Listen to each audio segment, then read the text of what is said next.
Vamos lá, pessoal. Questão 5. Em algumas espécies de roedores, o padrão da pelagem malhada ou uniforme é condicionado por um par de genes autossômicos não codominantes. Opa! Gente, a questão está falando da característica padrão da pelagem em roedores. E aí esse padrão da pelagem pode ser padrão de pelagem malhada ou padrão de pelagem uniforme. Essa característica é determinada por gene autossômico, ou seja, gene que está localizado em cromossomo não sexual. E também esse gene autossômico não é codominante, ou seja, vai ter, então aí no caso desse gene, o alelo dominante e o alelo recessivo dele, tá bom? Depois fala o seguinte, se dois indivíduos malhados forem cruzados, dois indivíduos malhados, tá? A prole obtida será composta por indivíduos de pelagem malhada e uniforme, na proporção de 2 indivíduos de pelagem malhada para 1 de pelagem uniforme. Gente, cuidado. Toda vez que você tiver em genética, tá bom? Pais com fenótipo igual, tendo filhos com fenótipo diferente, o que é que você tem que analisar, tá? Que o alelo que determina o fenótipo do filho que é diferente dos pais vai ser um alelo recessivo. Portanto, o alelo que determina o fenótipo dos pais, tá bom? Vai ser o alelo dominante. Então aqui nós temos a seguinte situação, dois indivíduos malhados. Então nós podemos dizer que a característica indivíduos malhados é o fenótipo dominante, tá? Quando eles são cruzados, eles obtêm desse cruzamento uma prole, uma descendência, filhos que vão ter tanto pelagem malhada como eles, mas também filhos com pelagem uniforme. Então quer dizer que os filhos com pelagem uniforme, eles vão ter o alelo recessivo. Então pelagem uniforme é característica recessiva. Na proporção de 2 para 1, ou seja, a cada 3 filhotes, 2 vão ter pelagem malhada e 1 vai ter pelagem uniforme. Ok? Aí, o item 1 fala, o gene que determina a pelagem malhada é dominante. Tá certo. Pais de fenótipo igual, tendo filho de fenótipo diferente. Significa dizer, então, que a característica dos pais é dominante e a do filho, que tem um fenótipo diferente, é recessiva. Então tá ok. Qual é a característica dos pais? Pelagem malhada, então é a dominante, tá bom? 2. Um dos alelos é letal em homozigose. Gente, vamos lá. Nós temos a seguinte situação, pais que têm característica fenótipo de pelagem malhada, tá bom? Que tiveram um filho com a característica pelagem uniforme. Então, o que é que vai acontecer?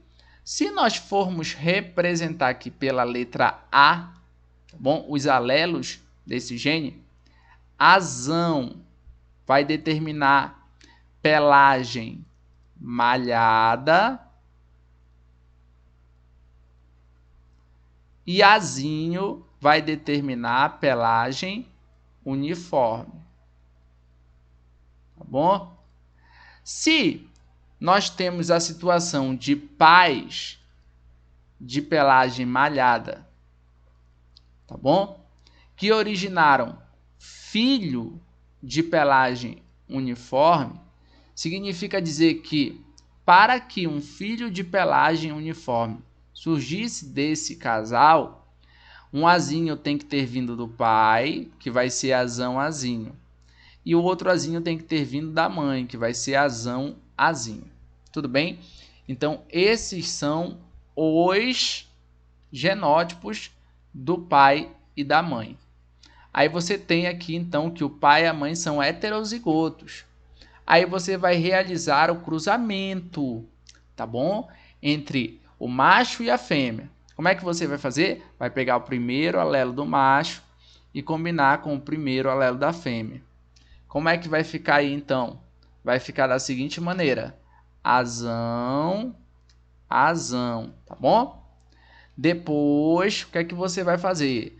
Vai pegar o primeiro alelo do macho e vai combinar com o segundo alelo da fêmea. Como é que vai ficar? Vai ficar azão, azinho. Beleza? Depois você vai pegar, ó, o segundo alelo do macho e vai combinar com o primeiro da fêmea. Vai ficar azão, azinho. Tudo bem? E depois você vai pegar o segundo alelo do macho e vai combinar com o segundo alelo da fêmea. Vai ficar azinho, azinho. Gente, desse cruzamento nós temos 4 possibilidades, tá bom? Temos a possibilidade azão, azão, a possibilidade azão, azinho, a possibilidade azão, azinho e a possibilidade azinho, azinho.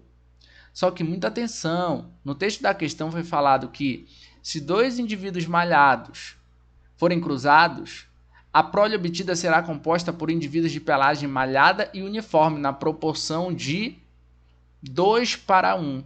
Aí quando você faz esse cruzamento, você vai observar que a proporção desse cruzamento deu diferente da que foi citada lá no texto, né? Só que você tem que ficar esperto no seguinte, ó. Qual foi a proporção desse cruzamento que você obteve? A proporção genotípica, de genótipo, foi 1 azão, azão para 2 azão, azinho para 1 azinho, azinho. Aí o que é que acontece, gente? Por que que a proporção foi aquela ali de cima, mas quando você faz o cruzamento dá essa outra proporção aqui? Porque, gente, quando se junta um alelo dominante oriundo do macho com um alelo dominante oriundo da fêmea, quando se tem azão, azão aí nesse caso, o que vai acontecer é que o embrião que for azão, azão dos roedores, ele vai morrer. Porque quando o roedor ele possui azão, azão, quando ele é homozigoto dominante, ele morre. Isso daí nós chamamos de alelo letal. Quando o alelo azão está em dose dupla, ou seja, em homozigoto, o indivíduo vai morrer. É por isso que a proporção citada no texto foi de 2:1. Nós vamos ter 2 azão, azinho, que vão ser de pelagem malhada, para 1 azinho, azinho, que vai ser de pelagem uniforme. Tudo bem? Por que não vai ser 3 de pelagem malhada? Porque esse cara aqui, ó, azão, azão, ele morre, porque é um alelo letal. Então, ó, quando se fala um dos alelos é letal em homozigose, tá certinho. É o alelo azão. Quando ele está em homozigose, mata o roedor. E 3. Se 2 indivíduos com pelagem uniforme forem cruzados, toda a prole será constituída de indivíduos com pelagem uniforme. Tá certinho também, gente. Porque, ó, se você cruza indivíduos que têm pelagem uniforme, eles são azinho, azinho. Quando você cruza azinho, azinho com azinho, azinho, 100% da descendência vai ser de azinho, azinho. Então, também está correto. Então, 1, 2 e 3 estão corretos. Gabarito, letra A. Assinale A se todas as afirmativas forem corretas.